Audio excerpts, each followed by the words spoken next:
Bonne journée. Si vous vous demandez si cela vaut la peine d'acheter une Mitsubishi Lancer X, et quels problèmes vous pourriez rencontrer lors de son fonctionnement, alors vous êtes au bon endroit. Ainsi, la galvanisation du fer de carrosserie de la Lancer X est excellente, mais le fer lui-même est assez mou. De petites bosses y apparaissent très facilement. Selon la tradition moderne, le revêtement de peinture et de vernis n'est pas très durable. Vous n'aurez donc qu'à supporter les rayures et les éclats dans les endroits les moins protégés. À propos, de nombreuses rayures sur la carrosserie apparaissent du fait de la faute des propriétaires eux-mêmes. Presque tous les exemplaires d'occasion se distinguent par des seuils rayés par les chaussures de leurs propriétaires. Si la voiture appartenait à une belle dame qui préférait les chaussures à talons hauts, le seuil du conducteur pourrait être dans un état très inesthétique. La rouille sur la Lancer X est difficile à trouver, même si c'est exactement le cas lorsqu'il faut connaître les bons endroits. Tous les acheteurs ne prennent pas la peine d'inspecter de près le coffre. Chez les spécimens plus âgés, la rouille peut être présente. La cause de la corrosion est la condensation qui s'accumule dans le coffre. Très souvent, l'eau lui vient en aide, car elle s'infiltre dans le coffre à travers les joints peu fiables des feux arrière. Ce n'est un secret pour personne que les optiques avant de la Lancer X brillaient initialement plutôt faiblement. Et avec un kilométrage élevé, la berline japonaise devient complètement aveugle. Les couvre-phares souples s'usent trop rapidement. Un polissage de haute qualité aide à restaurer la vision. Quant aux antibrouillards, il est préférable de ne les utiliser que si cela est nécessaire, car leurs éléments de rétroviseur ont tendance à griller lorsqu'ils sont utilisés fréquemment. Les craquements dans l'intérieur de la Mitsubishi Lancer X sont fréquents. Comment pourrait-il en être autrement si les Japonais économisaient définitivement sur la qualité du plastique intérieur? Et si les inserts en plastique argenté avaient fière allure sur les voitures neuves, alors sur une Lancer X à kilométrage élevé, ils seront probablement recouverts de petites rayures. Les inserts sur le volant, s'ils n'ont pas été remplacés avant la vente, peuvent être un spectacle très déplorable. La garniture en cuir du volant ne peut pas non plus se vanter d'une grande durabilité. Il s'use sensiblement après un kilométrage de 80 à 100 000 km. Cela est également vrai pour les accoudoirs. Les pannes électriques ne sont pas typiques pour une berline japonaise. Bien qu'une malheureuse erreur se soit produite dans l'histoire de la Lancer X. En 2008 à 2009, Mitsubishi a même dû mener une campagne de rappel associée à un fonctionnement incorrect des capteurs de choc frontal. En théorie, cela pourrait entraîner un mauvais déploiement des airbags. Heureusement, en réalité, aucun cas de ce type n'a été enregistré. Le reste, ce sont des petites choses ennuyeuses contre lesquelles aucune voiture n'est assurée.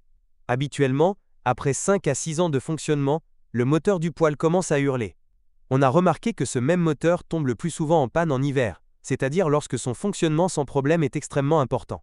D'autres problèmes mineurs sont les sièges avant chauffants qui ne fonctionnent pas correctement, des problèmes dans le système de climatisation et un mauvais réglage des rétroviseurs latéraux. Initialement, sur notre marché, la Mitsubishi Lancer X était vendue avec 3 moteurs à essence d'un volume de 1,5 à 2,0 litres. En 2011, la gamme de groupe motopropulseur a été complétée par un moteur de 1,6 litres d'une capacité de 117 chevaux, et un an plus tard, les Japonais ont abandonné le moteur de 1,5 litres le plus faible et le moteur de 2,0 litres le plus puissant. Tous les moteurs Lancer X ont un entraînement par chaîne de distribution. Sa ressource est tout simplement énorme, plus de 300 000 km. Il existe également un point faible commun, les joints de vilebrequin qui fuient. Habituellement, les problèmes commencent après que le kilométrage de la voiture dépasse 100 000 à 120 000 km. Si vous ne faites rien contre les fuites des joints d'huile, vous devrez également, au fil du temps, remplacer la poulie de la courroie d'entraînement qui souffre de la pénétration d'huile. Une caractéristique du moteur de 1,5 litres est qu'il aime consommer de l'huile. Typiquement, sa consommation varie de 100 à 300 grammes au 1000 km. La raison de l'appétit gras est l'apparition d'anneaux. Comme sur la Lancer de 9e génération, ainsi que sur la Lancer X, le témoin check engine du combiné d'instruments peut parfois s'allumer sans raison. Dans la plupart des cas, cela n'a pas eu de conséquences catastrophiques. Après que les propriétaires du service ont mis à jour le logiciel du moteur, l'avertissement a disparu. Tous les moteurs Lancer X se caractérisent par une caractéristique.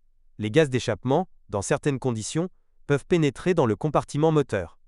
Dans ce cas, l'accélération de la voiture s'accompagne de bruits désagréables. La raison en est la mauvaise bague d'étanchéité située entre le collecteur d'échappement et le catalyseur. La bague d'étanchéité doit être remplacée dès que possible. Si les tentatives de démarrage de la voiture n'aboutissent à rien, mais que le démarreur tourne, le problème vient probablement de la bobine d'allumage qui ne produit pas d'étincelles. Ces derniers, à leur tour, souffrent d'un carburant de mauvaise qualité. Tous les moteurs de la Lancer X étaient associés à une transmission manuelle à 5 vitesses. Automatique, reposaient sur des moteurs d'un volume de 1,5 et 1,6 litres, et les unités d'un volume de 1,8 et 2,0 litres étaient associées à une CVT. Il n'y a aucun commentaire sur les transmissions automatiques Lancer X. Étonnamment, même la CVT d'une voiture japonaise a bien fonctionné. L'essentiel est de ne pas oublier de remplacer le liquide de transmission tous les 80 000 km. Dans ce cas, la transmission à variation continue pourrait bien durer 250 000 km. Cependant, il existe des cas où le variateur n'a pas été entretenu du tout. Il ne pourrait pas supporter plus de 150 000 km dans cette situation. Ce qui est encore plus surprenant, c'est que comparativement à la transmission CVT et à la transmission automatique, la transmission manuelle semble être le maillon faible. La boîte de vitesse, installée jusqu'en 2008 sur des modifications avec un moteur de 1,5 litres, présentait initialement plusieurs défauts de conception et n'était pas très fiable. Les problèmes mécaniques les plus courants sont les fuites des joints d'entraînement et les synchroniseurs de première vitesse défectueux. Les propriétaires se sont également plaints du bruit perceptible lors du changement de vitesse. Bien sûr, tous ces problèmes se sont manifestés extrêmement rarement avant un kilométrage de 50 000 km. Mais le problème est que les propriétaires, en principe, ne s'attendaient à aucun problème de la part de la mécanique RIPX de la Lancer X. La conception de la suspension de la Lancer X a été empruntée pratiquement inchangée à celle de son prédécesseur. Dans la 9e génération du modèle, il s'est révélé excellent. Sans surprise, la suspension de la Lancer X s'est également avérée très solide. Les amortisseurs avant tombent en panne le plus souvent après un kilométrage de 60 000 à 80 000 km.